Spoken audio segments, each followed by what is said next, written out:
अपनी बुद्धि से सबको हरा दो। बस 21 दिन में आपकी बुद्धि इतनी तेज हो जाएगी कि आप दूसरे लोगों को बोलने का मौका ही नहीं दोगे। बस आपको गौतम बुद्ध ने बताएं, इन आदतों को अपने जीवन में अपनाना होगा। तो चलिए जानते हैं उन आदतों के बारे में।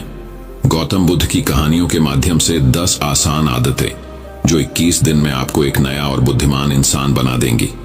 दोस्तों, कहानी शुरू करने से पहले कमेंट में नमो बुद्धाय लिखकर वीडियो को लाइक जरूर करें। तो चलिए शुरू करते हैं इस कहानी को। एक गुरु अपने शिष्यों को प्रवचन दे रहे थे।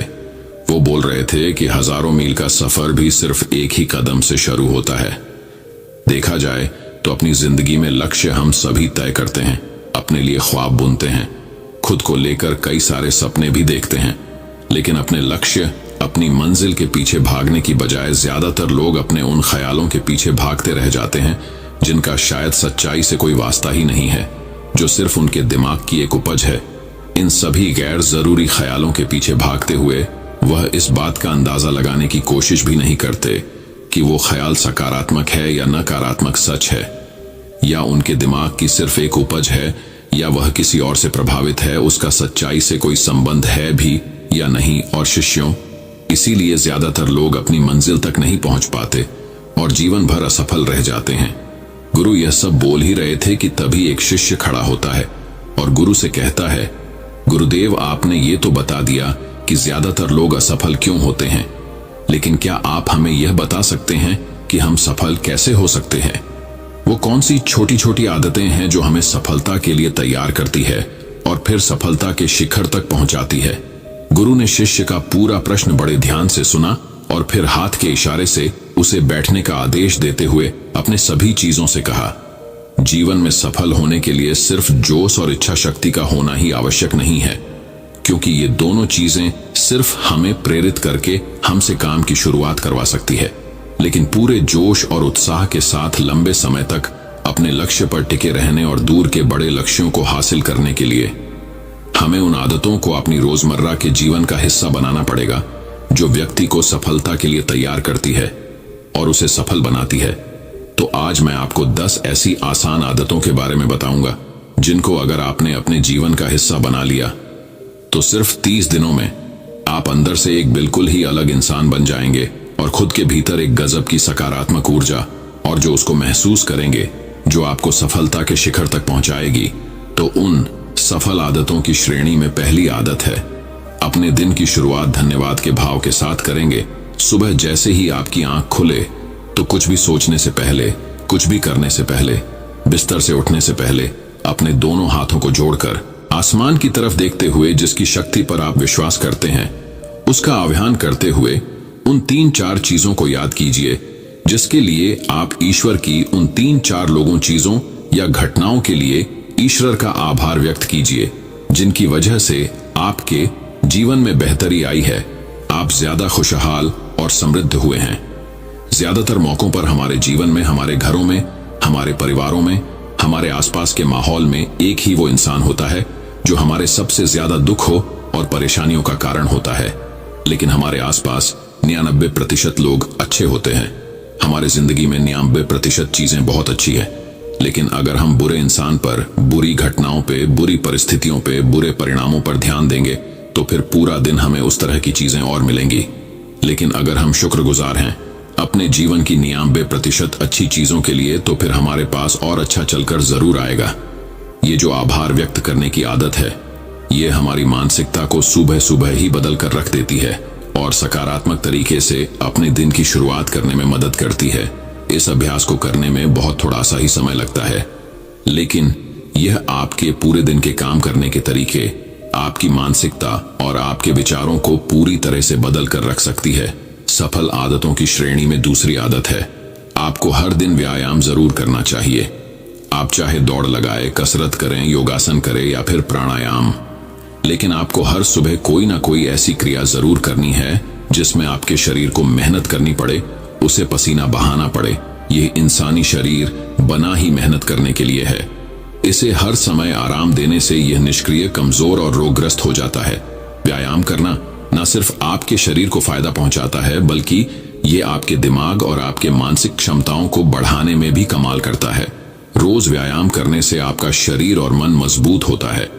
आपके अंदर एक अलग ही आत्मविश्वास और तेज का जन्म होता है जो आपकी सफलता की राह में आपके सहायक बनते हैं। सफल आदतों की श्रेणी में तीसरी आदत है, लक्ष्य निर्धारित करो और अपने दिन को योजना के अनुसार चलाओ। रात में सोने से पहले ही अगले दिन के 3 सबसे महत्वपूर्ण कामों को निश्चित कर लो और उन्हें लिख लो। फिर उसी के अनुसार अपने पूरे दिन की योजना बनाओ और उस पर अमल करो। अगर कोई व्यक्ति योजना बनाकर अपने दिन की शुरुआत नहीं करता और कोई सभी काम कभी भी करता है, तो ऐसा व्यक्ति कभी भी अपने पूरे दिन का सदुपयोग नहीं कर सकता। हालांकि ज्यादातर लोगों को पता होता है तो उनके लिए कौन सा काम महत्वपूर्ण है और कल उन्हें कौन सा काम करना चाहिए, लेकिन फिर भी वो लोग उस काम को पूरा नहीं कर पाते और उसे टालते रहते हैं। और जो व्यक्ति अपने काम को समय पर पूरा न करके उसे लगातार टालता रहता है, ऐसा व्यक्ति कभी भी बड़ी सफलता हासिल नहीं कर सकता। ज्यादातर लोगों का अपने काम को समय पर पूरा ना करना और उसे लगातार कल पर टालते रहने का सबसे बड़ा कारण है उनके अंदर आत्म अनुशासन का ना होना। क्योंकि जो व्यक्ति आत्मा अनुशासित हैं, वो अपना हर काम समय पर पूरा करता है। सफल आदतों की श्रेणी में चौथी आदत है, आपको हर दिन कुछ ना कुछ नया सीखना चाहिए या फिर कुछ ना कुछ नया पढ़ना चाहिए। अगर आप अपना दिन का समय अपने लिए कुछ नया सीखने, पढ़ने या विकास के कामों में नहीं लगा रहे हैं, तो फिर आप चाहे कितनी ऊंचाइयों पर हो, कितने ही समझदार और बुद्धिमान हो, आप जिंदगी में हारने ही वाले हैं। आप नीचे गिरने ही वाले हैं। किसी बुद्धिमान व्यक्ति ने कहा है कि सीखना कभी बंद नहीं होना चाहिए, क्योंकि लगातार अभ्यास से ही व्यक्ति महान ऊंचाइयों को हासिल कर सकता है। सीखने का कोई भी तरीका हो सकता है, जैसे अच्छी किताबें पढ़ना, अपने क्षेत्र के सबसे सफल लोगों की बातें सुनना, रोज अपने काम का अभ्यास करना इत्यादि। अगर आपको दुनिया के 1% सफल लोगों में शामिल होना है, तो लगातार सीखते रहने की आदत को अपने जीवन का अभिन्न हिस्सा बनाना ही पड़ेगा। सफल आदतों की श्रेणी में 5वीं आदत है, कम खाओ और अच्छा खाओ। यहां अच्छा खाने से मतलब है संतुलित आहार, यानी ऐसा भोजन जो पोषक तत्वों से भरपूर हो और आपके शरीर को कोई नुकसान न पहुंचाए। देखा जाए तो भोजन हमारे शरीर के लिए औषधि है। भोजन शरीर के लिए सब कुछ है, क्योंकि शरीर को औषधि तो हम कभी कभार ही देते हैं, लेकिन इसे भोजन हर दिन देते हैं। तो हमारा शरीर कैसा होगा, ये हमारे भोजन की गुणवत्ता और उसकी मात्रा पर निर्भर करता है, क्योंकि शरीर को चलाने वाले सारे पोषक तत्व भोजन से ही मिलते हैं। इसीलिए कोई ऐसा भोजन मत करो जिसमें कोई पोषक तत्व ही ना हो और जिसे पचाना हमारे शरीर के लिए बोझ बन जाए। ज्यादा तला भुना और बासी भोजन मत खाओ। 3 सफेद झरों से जितना हो सके उतनी दूरी बना लो। पहला सफेद जहर है चीनी, दूसरा सफेद जहर है नमक और तीसरा सफेद जहर है मैदा। चीनी और मैदा से तो हमारे शरीर को कोई भी पोषक तत्व नहीं मिलता और इन्हें पचाना भी शरीर के लिए बहुत मुश्किल होता है। इसलिए इनका सेवन कम से कम करो। भोजन मन भरने के लिए नहीं, पेट भरने के लिए करो। जब भूख लगी तभी भोजन करो और हमेशा अपनी भूख से थोड़ा सा कम खाओ। रात में जितना जल्दी हो सके उतना जल्दी भोजन करने का प्रयास करो। अपने आहार में जीवित भोजन जैसे फल, हरी सब्जियां, साबुत अनाज, सूखे मेवे भी इत्यादि का सेवन जरूर करो। सुबह उठते ही खाली पेट पानी पियो। भोजन करने से पहले पानी पियो, लेकिन भोजन करने के तुरंत बाद पानी कभी मत पियो। भोजन हमेशा शांतचित्त और प्रसन्न मन के साथ करो और भोजन ग्रहण करते समय उसका पूरा आनंद लो। हम जैसा अपने शरीर को भोजन देते हैं, यह उसी के अनुसार काम करने लगता है। इसीलिए अपने भोजन और उसकी गुणवत्ता का ध्यान रखो। सफल आदतों की श्रेणी में 6ठी आदत है, उनके साथ हर दिन थोड़ा सा समय बिताओ जो आपसे सच्चा प्रेम करते हैं, आपकी परवाह करते हैं, जैसे आपके माता पिता, भाई बहन या फिर आपके सच्चे मित्र। ये एक आदत आपके परिवार में खुशी और शांति लाती है। परिवारजनों के बीच प्रेम और एकता बढ़ती है, जिससे आप ज्यादा खुश और शांत रहने लगते हैं। पारिवारिक तनाव कम होने की वजह से अपने जरूरी कामों पर ज्यादा ध्यान दे पाते हैं और ज्यादा अच्छे परिणाम हासिल कर पाते हैं। सफल आदतों की श्रेणी में 7वीं आदत है, हर दिन थोड़ा सा समय खुद के लिए भी निकाले और इस थोड़े से समय में आपके साथ कोई और नहीं होना चाहिए। यह आपका अपना समय है जिसमें आप अकेले एकांत में रहेंगे, खुद के बारे में चिंतन करेंगे, खुद की अच्छाइयों और बुराइयों के बारे में विचार करेंगे, अपने भविष्य के बारे में सोचेंगे, अपने काम के बारे में सोचेंगे, अपने भीतर उतरने का प्रयास करेंगे। इन एकांत के पलों का उपयोग आप खुद को और भी बेहतर तरीके से जानने और समझने में करेंगे। इस समय आप खुद की कमियों के बारे में विचार करेंगे और उन्हें कैसे ठीक कर सकते हैं, इस पर मंथन करेंगे। सफल आदतों की सूची में 8वीं आदत है समय का सही प्रबंधन करना, उसका सही उपयोग करना। जिंदगी दिनों, महीनों और सालों में गिनी जाती है, तो जिसने अपना दिन संभालना सीख लिया उसका महीना संभल जाएगा, और जिसने अपने महीने संभालने सीख लिए उसके साल संभल जाएंगे, और जिसके साल संभल गए उसकी पूरी जिंदगी संभल जाएगी। इसीलिए अपने दिन को सही तरीके से संभालना सीख लो। जो सबसे महत्वपूर्ण काम है उन्हें सबसे पहले खत्म करो। जिंदगी के किसी भी क्षेत्र में देख लो, घंटे तो सबके पास 24 ही होते हैं, लेकिन इन्हीं 24 घंटों में कुछ लोग कमाल कर जाते हैं। अपने एक हैं जीवन में ना जाने कितने सारे काम कर जाते हैं, लेकिन दूसरी तरफ ज्यादातर लोग छोटे छोटे कामों में ही उलझे रह जाते हैं और जीवन भर यही कहते रहते हैं कि इस काम के लिए समय नहीं है, उस काम के लिए समय नहीं है। तो आखिर समस्या कहाँ है? समस्या है अपने समय का सही प्रबंधन न कर पाना। सफल आदतों की श्रेणी में 9वीं आदत है रात में जल्दी सोएं और सुबह जल्दी उठे। जो व्यक्ति सुबह जल्दी उठता है उसे कुछ अतिरिक्त समय मिल जाता है सबसे महत्वपूर्ण कामों को खत्म करने का, जैसे ध्यान का अभ्यास, व्यायाम, किताबें पढ़ना इत्यादि। सुबह जल्दी उठकर ध्यान का अभ्यास करने से दिन भर मन शांत और प्रसन्न रहता है। इसके साथ ही सुबह जल्दी उठकर काम शुरू करने से व्यक्ति का काम समय पर पूरा हो जाता है और वह बेवजह की चिंता और तनाव से बच जाता है। सुबह जल्दी उठकर काम खत्म करने से व्यक्ति के अंदर एक ऐसा अनुशासन जन्म लेता है जो उसे सफलता के शिखर तक पहुंचा सकता है। सफल आदतों की श्रेणी में 10वीं आदत है वीर्यनाश, धूम्रपान और मदिरापान से बचे। ये तीनों ही काम ऐसी बुरी लत है जो निश्चित रूप से आपको पीछे ले जाने वाली है। ये तीनों ही काम आपके मानसिक और शारीरिक स्वास्थ्य के लिए बहुत ही हानिकारक है। वीर्यनाश आपके तेज और कांति को खत्म करता है और साथ ही आपको शारीरिक व मानसिक रूप से कमजोर बनाता है।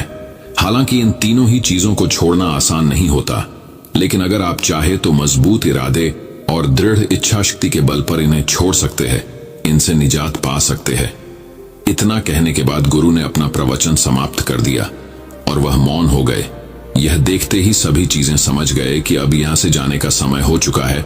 उन सब ने इस जानकारी के लिए गुरु का धन्यवाद किया और वहां से चले गए। तो दोस्तों, उम्मीद करता हूं आपको इस कहानी से एक अच्छी सीख मिली होगी। ये कहानी आपको कैसी लगी हमें कमेंट बॉक्स में कमेंट करके जरूर बताएं।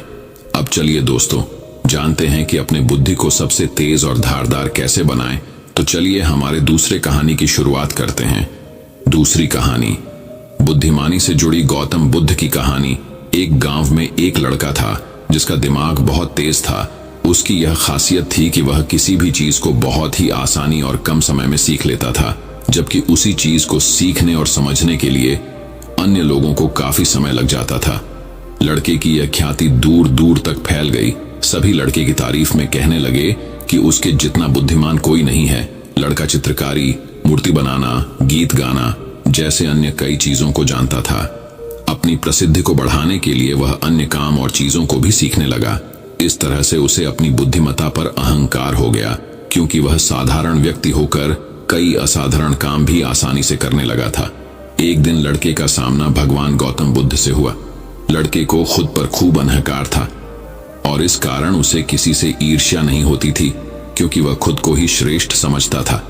लेकिन पहली बार उसे गौतम बुद्ध को देख ईर्ष्या हुई और वह अपनी तुलना बुद्ध के साथ करने लगता है। वह देखता है कि बुद्ध के पास भिक्षा मांगने के लिए एक कटोरा है और उसके पास अपार धन। बुद्ध ने साधारण वस्त्र धारण किए थे और उसके वस्त्र कीमती थे। बुद्ध नंगे पैर थे और वह नंगे पांव जमीन पर पैर भी नहीं रखता था। इस तरह से लड़का एक नहीं बल्कि कई चीजों से गौतम बुद्ध के साथ अपनी तुलना करने लगा। हर चीज से तुलना करने के बाद वह मन ही मन सोचता है कि आखिर मैं इस भिक्षु के साथ अपनी तुलना क्यों कर रहा हूं, जबकि इसका और मेरा जीवन बिल्कुल अलग है। वहां मौजूद सभी लोग गौतम बुद्ध का सम्मान कर रहे थे। लड़का सोचने लगा कि आखिर इनमें ऐसा क्या है जो मुझ में नहीं है, जिस कारण मेरे भीतर इनके प्रति ईर्ष्या पैदा हो गई। अपने मन में चल रही जिज्ञासा को शांत करने के लिए वह बुद्ध के पास जाता है तो आखिर वास्तव में कौन है बुद्धिमान? बुद्ध के पास जाकर वह कहता है, मैं इस गांव का सबसे बुद्धिमान व्यक्ति हूं और आप अपने आसपास जो भी देख रहे हैं मैं वह सब करना जानता हूं। मैं किसी भी कार्य को बहुत कम समय में सीख लेता हूं, इसलिए सभी लोग मेरा सम्मान करते हैं। लेकिन फिर भी आपको देख मेरे भीतर ईर्ष्या पैदा हो गई, इसलिए मैं जानना चाहता हूं कि आपकी उपलब्धि क्या है। सभी आपको इतना आदर सम्मान क्यों दे रहे हैं? लड़के के सवाल का जवाब देते हुए बुद्ध कहते हैं, मेरी कोई उपलब्धि नहीं है, लेकिन तुम कह सकते हो कि मेरी यही एक उपलब्धि है। बुद्ध लड़के से पूछते हैं, क्या तुम्हें निंदा अच्छी लगती है? लड़का कहता है कि भला किसे निंदा अच्छी लग सकती है? बुद्ध कहते हैं कि जो तुम्हें अच्छा और बुरा लगता है मैं इनसे भी ऊपर हूं। मुझे ना निंदा सताती है और ना अपनी प्रशंसा से प्रसन्न होता हूं। यही अंतर है तुम में और मुझ में। बुद्ध कहते हैं, तुमने सैकड़ों काम सीखे लेकिन सबसे जरूरी काम को सीखना भूल गए। लड़का पूछता है, कौन सा काम? अब इस प्रकार बुद्ध ने दिया बुद्धिमान होने का ज्ञान। बुद्ध कहते हैं कि क्या तुम्हें मन को नियंत्रण करना आता है? ये बात सुनकर लड़का समझ जाता है कि उसे बुद्ध से ईर्ष्या क्यों हुई। बुद्ध कहते हैं, जिसने संपूर्ण जगत जीत लिया लेकिन अपने मन को नहीं जीत पाया, उसने कुछ भी नहीं जीता। वहीं जिसने अपने मन को जीता लेकिन अपना सब कुछ गंवा दिया, फिर भी उसने सब कुछ जीत लिया। बुद्ध की यह बात सुन लड़के का अहंकार टूट गया। उसने बुद्ध से कहा कि क्या आप मुझे अपने मन को जीतना सिखा सकते हैं?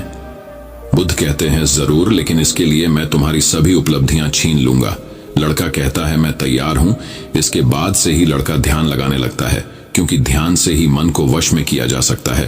तो दोस्तों, अब चलिए बढ़ते हैं हमारे तीसरी कहानी की तरफ। तीसरी कहानी, दिमाग की धार को कैसे तेज करें। लगभग हम सभी लोग जानते हैं और साइंस भी यह सिद्ध कर चुका है कि हम हमारे दिमाग का मैक्सिमम 10% ही यूज कर पाते हैं और इसमें से ज्यादातर हमारा दिमाग बचपन में ही सब कुछ सीखता है और सबसे ज्यादा एक्टिव रहता है, क्योंकि हम हर रोज कुछ न कुछ नया कर रहे होते हैं। रोज पढ़ते हैं, नए नए खेल खेलते हैं और हमेशा एक्टिव रहते हैं।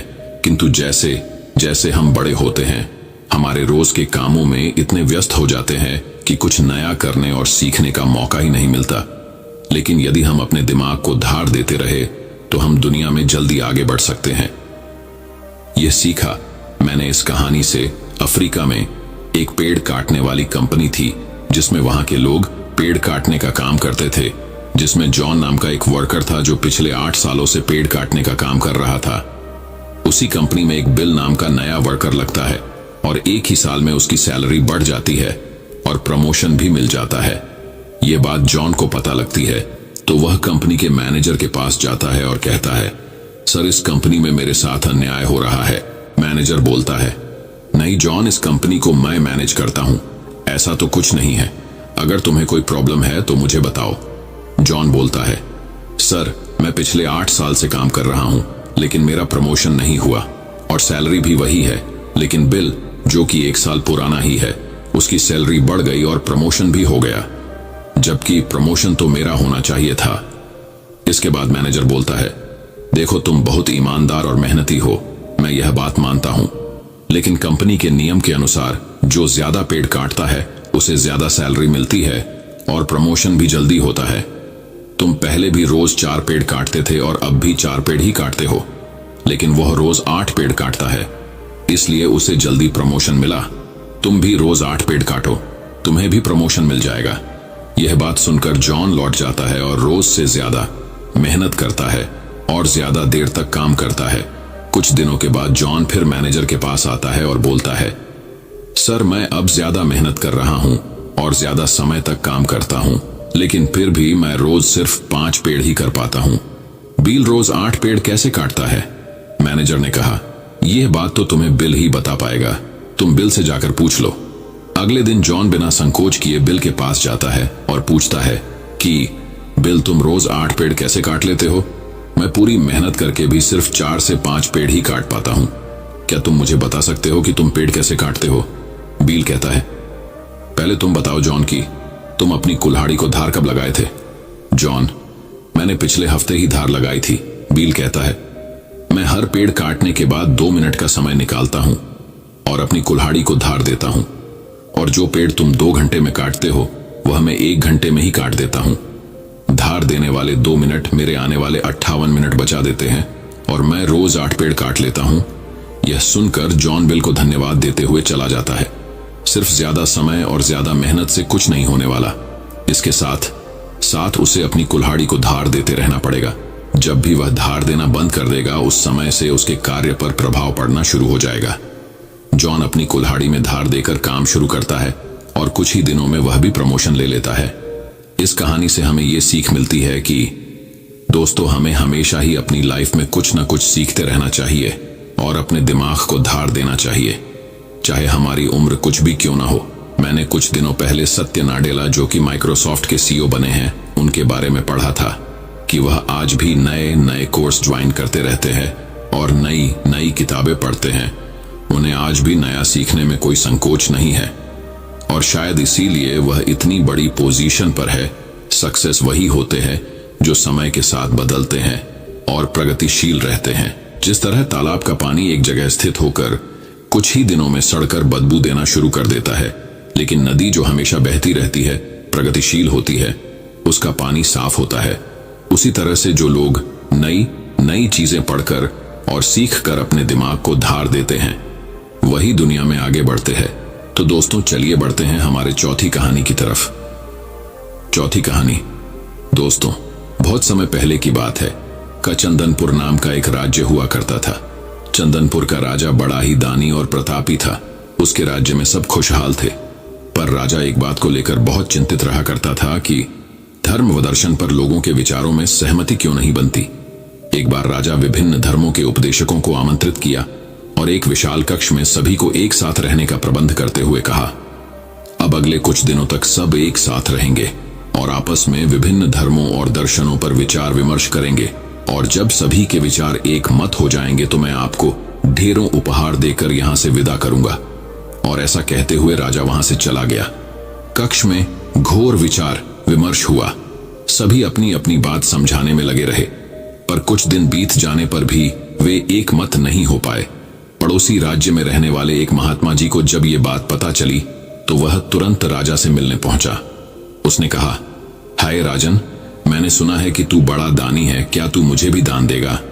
महात्मा जी बोले, अवश्य, बताइए आपको क्या चाहिए? राजा बोला, महात्मा जी, मुझे तेरे अनाज के गोदाम से कुछ अनाज चाहिए। राजा, जी बिल्कुल, आप मेरे साथ आइए। राजा उन्हें गोदाम तक ले गया।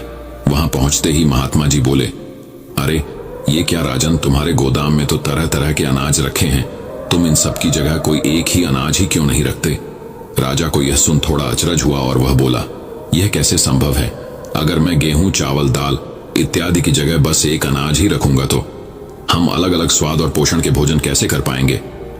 और जब प्रकृति ने हमें इतने ढेर सारे अन्न दिए हैं तो बस किसी एक अन्न का ही प्रयोग करना कहां की बुद्धिमानी है? महात्मा बोले, बिल्कुल सही राजन, जब तुम विभिन्न अनाजों की उपयोगिता एक से नहीं बदल सकते तो भला विभिन्न धर्मों के विचारों और दर्शनों को एक कैसे कर सकते हो? सबकी अलग अलग उपयोगिता है और वे समय समय पर मनुष्य का मार्गदर्शन करते हैं। महात्मा जी ने अपनी बात पूरी करते ही राजा को अपनी गलती का एहसास हो गया और उसने कक्ष में बंद सभी उपदेशकों से क्षमा मांगते हुए उन्हें विदा कर दिया। दोस्तों, यदि पूरी मानव जाति बिल्कुल एक जैसा ही सोचती तो हम कभी इतनी प्रगति नहीं कर पाते। हमारे विचार ही हमें दूसरों से अलग बनाते हैं। अगर कभी आपका विचार औरों से मेल ना खाए तो इसमें घबराने की जरूरत नहीं, बल्कि यह देखने की जरूरत है कि पूरी पिक्चर में आपका विचार कहां फिट हो सकता है। और दूसरी तरफ यदि किसी और का विचार अब से मेल ना खाए तो उस पर नाराज होने की बजाय ये समझने का प्रयास करना चाहिए कि उसकी सोच का कहां और कैसे यूज किया जा सकता है। तो अब दोस्तों, चलिए बढ़ते हैं हमारे 5वें कहानी की तरफ। 5वीं कहानी, एक बार की बात है, एक व्यापारी व्यापार करने के लिए विदेश गया हुआ था। वहां उसका कारोबार बहुत अच्छा चल रहा था। वह धन कमाने में इतना व्यस्त हो गया था कि उसे समय का भान ही न रहा। आखिर उसने एक दिन अपने घर लौटने का फैसला कर ही डाला और कमाया हुआ बहुत सारा धन लेकर घर के लिए चल पड़ा। जब घर पहुंचा तो रात हो चुकी थी। घर का मुख्य द्वार बंद था, लेकिन एक शयनकक्ष की खिड़की से रोशनी बाहर आ रही थी। उसने खिड़की में से अंदर झांक कर देखा। उसने जो देखा सहसा उसे विश्वास ही नहीं हुआ। उसे अपने पैरों के नीचे से जमीन खिसकती हुई प्रतीत होने लगी। उसने देखा कि शयन कक्ष में उसकी पत्नी के पास एक युवक भी लेटा हुआ है। ऐसी स्थिति में उसका अपनी पत्नी के चरित्र पर संदेह होना अस्वाभाविक नहीं था। व्यापारी ने विचार किया कि ऐसे घर में रहने का क्या औचित्य हो सकता है जहां ऐसी स्त्री हो। उसने फौरन निर्णय लिया कि पत्नी और उसके पास लेटे युवक को मारकर चुपचाप वापस निकल जाऊंगा और अलग घर बसाने का प्रयास करूंगा। तभी उसकी नजर शयन कक्ष की दीवार पड़ी जहां एक श्लोक लिखा था। उसने उस श्लोक को पढ़ा। श्लोक में लिखा था, सहसा विदधीत न क्रियाम विवेक परमापदाम पदम वृणुते ही विमृश्य कारिणम गुण लुब्ध स्वयमेव संपद। अर्थात किसी कार्य को बिना विचारे एकाएक नहीं करना चाहिए, क्योंकि सोच विचार न करना बड़ी विपत्तियों का कारण है। जितनी भी प्रकार की संपत्तियां हैं, सोच समझकर कार्य करने वाले व्यक्तियों के गुणों से आकर्षित होकर स्वयं ही उसके पास आ जाती हैं, उसे समृद्ध कर देती हैं। यह पढ़ते ही व्यापारी ने अपना निर्णय बदल दिया और घर का दरवाजा खटखटाया। पत्नी ने दरवाजा खोलने से पहले काफी पूछताछ की और जब वह पूरी तरह से आश्वस्त हो गई कि दरवाजा खटखटाने वाला उसका पति ही है, तो उसने शीघ्रता से दरवाजा खोल दिया। पति को देखकर पत्नी की प्रसन्नता की सीमा न रही। उसने फौरन युवक को भी जगाया और पति से कहा कि ये आपका पुत्र है, जो अब पूरे 20 वर्ष का हो गया है। 18 वर्ष पहले जब आप विदेश गए थे तो ये 2 साल का था। भावातिरेक में पिता की आंखों से आंसू बहने लगे। उसने पुत्र को हृदय से लगाकर प्यार किया। अब व्यापारी का संदेह खत्म हो चुका। दोस्तों में एक श्लोक के सार्थक संदेश ने न केवल उसे पुत्र हत्या होने के पाप से बचा लिया, अपितु उसकी गृहस्थी भी उजड़ने से बच गई। विमर्शकारिता अर्थात सोच समझकर कार्य करना व क्षिप्रकारिता अर्थात जल्दबाजी न करना महान गुण है। जीवन में भ्रांतियां अथवा समस्याएं उत्पन्न होना स्वाभाविक है। जब अचानक कोई भ्रांति उत्पन्न हो जाए अथवा समस्या आ खड़ी होती है तो हम घबरा जाते हैं और फौरन प्रतिक्रिया करते हैं। इससे कई बार समस्या सुधरने की बजाय और बिगड़ जाती है। अतः हमें कभी भी बिना पर्याप्त विमर्श किए कोई कार्य नहीं करना चाहिए। कहा गया है कि जल्दी का काम शैतान का होता है। जिस प्रकार से रोग का उपचार करने के लिए उसका सही निदान अनिवार्य है, उसी तरह से कोई समस्या हो अथवा भ्रांति को दूर करने के लिए भी पर्याप्त विचार विमर्श करना अत्यंत आवश्यक है। दोस्तों, मैं उम्मीद करता हूं कि यह कहानी सुनने से आपके जीवन में अच्छे बदलाव आए होंगे। आपको इस वीडियो से क्या सीखने मिला, ये कमेंट करके जरूर बताएं और अपने परिवार, दोस्तों या आपके करीबी इंसान के साथ ये कहानी शेयर करके उन्हें भी इस ज्ञान से परिचित करवाएं। बाकी अगर आपको यह वीडियो दिल से अच्छी लगी हो तभी इस वीडियो को लाइक कर देना, और आपने अब तक इस चैनल को सब्सक्राइब न किया हो तो चैनल को सब्सक्राइब भी जरूर कर देना। आपका हर दिन शुभ हो और खुशियों से आपका जीवन भरा रहे। धन्यवाद। नमो बुद्धाय।